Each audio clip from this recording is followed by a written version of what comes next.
Dan saya melihat jajaran Polda Jabar telah mampu mewujudkan itu. Tidak usah hanya lapor datang ke pos atau mengadu ke hotline-nya Polda Jabar, tetapi setiap peristiwa yang muncul di media sosial menjadi angka-angka kejahatan yang harus cepat disikapi dengan cepat dan tepat, itu mampu direspon dengan baik. Untuk itu, di tengah-tengah tantangan yang semakin berat, sudah tugas kita bersama-sama satu, menjaga keamanan lingkungan. Apa sih yang menjadi problem Indonesia hari ini? Problem Jawa Barat hari ini adalah tingkat kesadaran publik yang terus mengalami penurunan.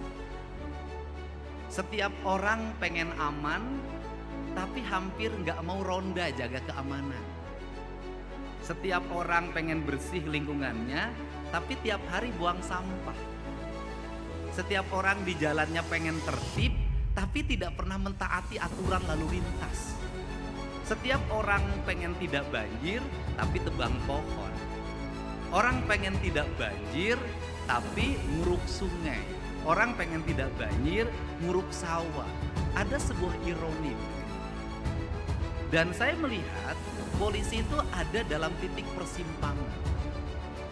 Satu sisi bahwa citranya harus terbangun di era media sosial, sehingga kehati-hatian dalam mengambil keputusan dan langkah itu sebuah kemestian. Tetapi di sisi lain tantangan masyarakatnya jauh lebih berat dibanding 40 tahun yang lalu. Sehingga di era seperti itu tidak ada jalan lain bagi kita semua adalah terbuka. Klaim keterbukaan dan respon terhadap apa yang menjadi perilaku publik hari ini adalah sebuah kemestian. Dan saya melihat jajaran Polda Jabar telah mampu mewujudkan itu.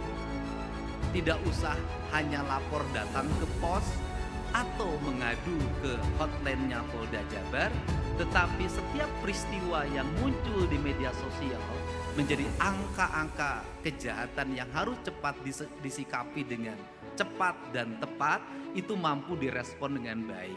Dan saya melihat Pak Kapolda, bukan saya berarti memuji Bapak di depan Kapolri, tetapi ini adalah fakta.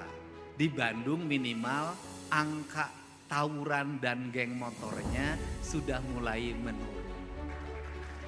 Di Jawa Barat itu hampir semua daerah sudah mulai menurun. Masih ada beberapa 3 titik daerah yang masih muncul saya lihat.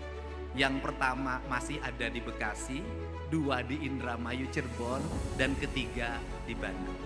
Seluruh angka itu sangat berhubungan dengan tingkat kesadaran orang tua. Apa sih problemnya? Hari ini banyak di antara mereka anak-anak ini yang sudah tidak punya orang tua, atau orang tuanya berpisah, atau ibunya menjadi tenaga kerja luar negeri. Itu pertama. Yang kedua, seiring dengan pertumbuhan badannya yang semakin besar, kemudian hidupnya semakin dewasa, dia dihadapkan rumah yang sangat sempit yang hanya 1 kamar. Sehingga mereka tidak betah di rumah, tidak bisa punya kamar sendiri, dia harus di tengah rumah dilihat oleh orang tuanya dan saudaranya banyak. Sehingga dia mencari tempat mereka berkumpul. Nah, secara kebetulan kadang berkumpul pada nasib yang sama. Ini yang sering terjadi, sehingga saya sampaikan Pak Kapolri, perubahan tata ruang adalah sebuah kemestian dalam membangun sebuah masyarakat yang beradab, yang di dalamnya tercipta keamanan dan ketertiban lingkungan. Itu pertama.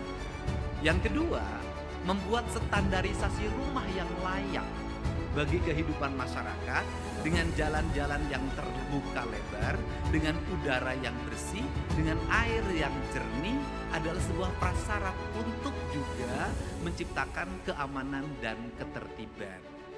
Untuk itu saya ucapkan terima kasih.